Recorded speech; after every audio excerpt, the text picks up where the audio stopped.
I'm so happy. I really hope that this is it sorted. I am so happy this bike feels right again.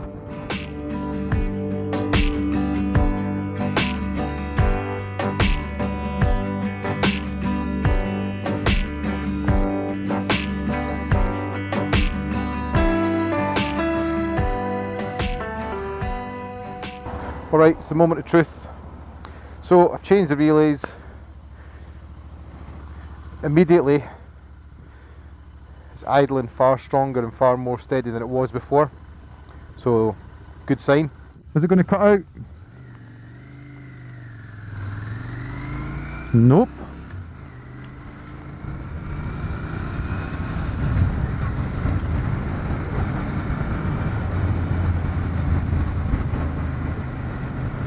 Right, so far so good. I mean, actually, see, the bike feels kind of different. The throttle response feels kind of different. Alright, so we've not cut out. Everything feels nice and steady. Maybe it's just in my mind, my imagination, but I do feel like the throttle response feels a little bit different. Now, to be fair, I haven't done many miles since the bike was reflashed, so I would think it was the reflash that was responsible for the bike feeling a little different, rather than changing the relays, of course. Again, this bike does actually feel different. When I brought it home from the dealer who did the reflash, which is not my usual dealer, more on that if you watch the vlog 3 video. I was taking it very, very easy because I was obviously testing it and I was scared that it would cut out again. Throttle feels far more responsive since that reflash. Like, it feels like it's got way more pull in the mid-range. Prior to that, I felt like all the power was kind of somewhere up the top or right down the bottom, so you had that, you could short shift it or you could let it rev out a little bit. It feels like a lot more kind of linear and consistent and smooth power, actually. A bit of a tight one. That's what she said. This road's amazing if you don't get stuck behind the car on it, but when you do, it is garbage.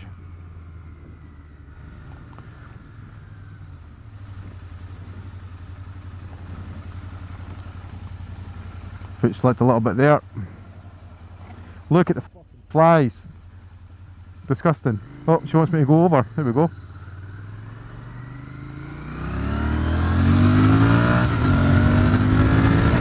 No way. The throttle response is way better now. Feels like it's got far more power in the mid-range. Like, I feel like that 0 to 60 there when I overtook that little car who let me pass, it just felt way quicker than the bike usually feels.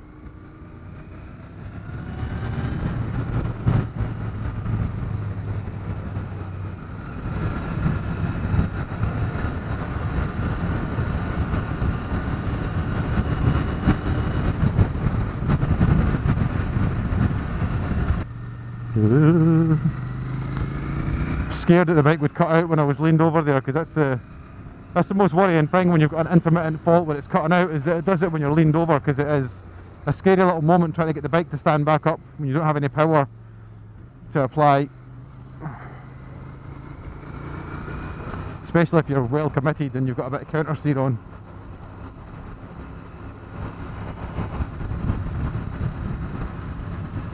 But I mean, so far so good, right?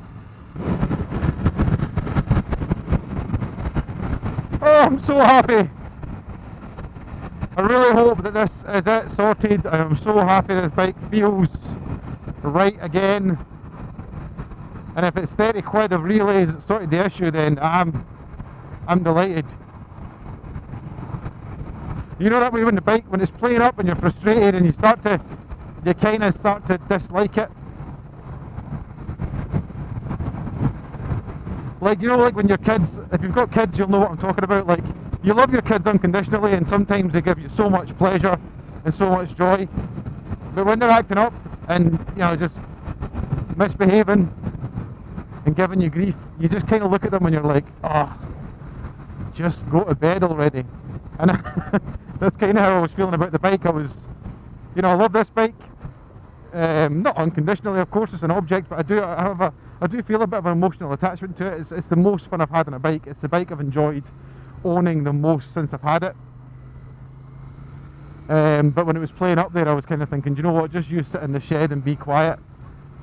I don't want to talk to you anymore. And by the way, you'll notice obviously I'm recording the audio on the bike. So for anyone who caught the vlog where I had said that was my plan to do all these vlogs on the bike, but my Zoom recorder wasn't working, I've actually put it down to a really simple issue. The little record button on the Zoom is just really sensitive. So I had it in my pocket down here by my belly, and I think I think my COVID, I'll call it my COVID belly. People who know me in real life know fine well I've had this belly longer than the lockdown, and now you do as well, but yeah, I think my belly was pushing into it on my jacket, and I was stopping the recording. It was a belly fault. What are you going to do about it? So I've now got it up in my boob pocket, my breast pocket of my jacket. I've touched it there, hopefully I never pushed the button by accident. So I'm changing up, I'm changing down, I'm decelerating and letting the engine brake and take over. These are all examples of when it had cut out on me previously. I'm blipping the throttle on my downshifts. The blipping the throttle thing, that's actually not an issue, a fault as such. People are aware of it, dealers are aware of it, other owners are aware of it, and it's not just the Enfields. Quite a lot of Euro 5 bikes blip, cut out when you blip the throttle. It's to do with the fueling to get it through the regs, you know, get it through the Euro 5 regulations or restrictions. So that's what the reflash is actually supposed to do, is to stop it from cutting out when blipping the throttle. So I know a few of you had said you were having issues as well. If you're one of those people whose issues are kind of only when approaching a set of traffic lights or approaching a roundabout and downshifting, and if you do blip the throttle, perhaps it's just time for you to just give your dealer a call and get it booked in and get that reflash done. It should be done under warranty if you're having that issue, so I would definitely recommend it. And if I'm not just imagining things, that reflash has significantly improved the mid-range acceleration on this bike. We guy in a bike, hey pal.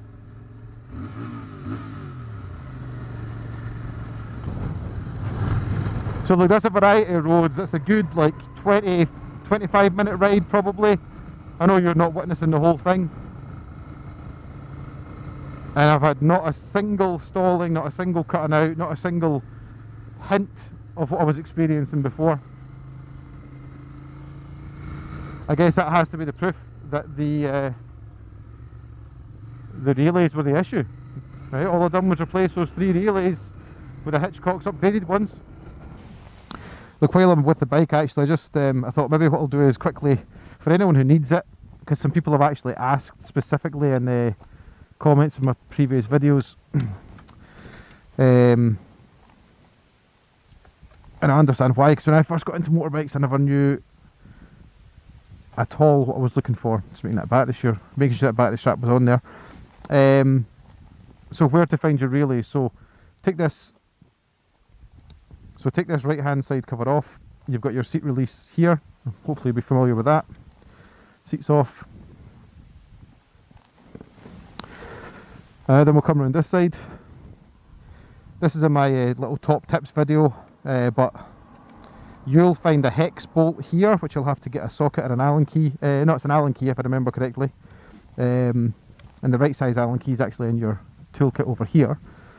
But if you've got a GoPro or similar action camera, the bolts for the GoPro mounts fit here perfectly, and it means you don't have to get the tools out every time you want to take this left hand side panel off. So there's a little tip for you.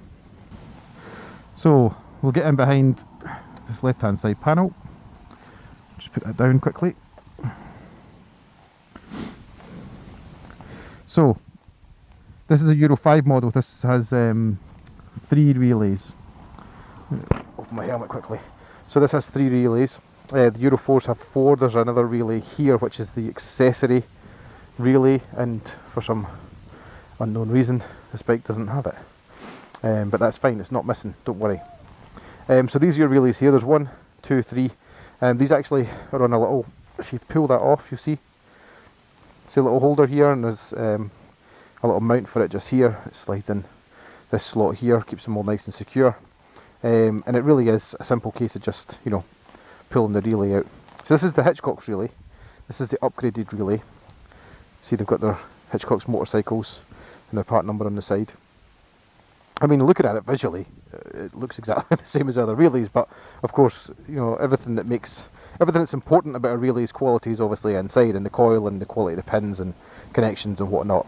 This is where you'll find, again, if you've not done this yet, you'll probably find this to be thick, full of white grease. You can still see the remnants of white grease in mine, but there's not enough that it's going to cause any issue at this point now, right? It's when it's really thick and overflowing. I'm not going to take any more relays out. You get the point. You pull these out. If you do want to replace them with a higher spec one, whether you're having issues or not, I mean, it's totally up to you. It's just a case of pulling these out and popping the new ones in. No issues at all. I guess standard best practice would probably say disconnect the battery first. I've never seen anyone doing that myself, and certainly I don't think it's necessary because the power's killed anyway. Once you're done with it, make sure you put these back in the little mounts, because I'd imagine bouncing around inside here, if it's not on the mount, wouldn't be healthy for them. So for anyone who needed it, that's where you find your relays. That's how you replace them.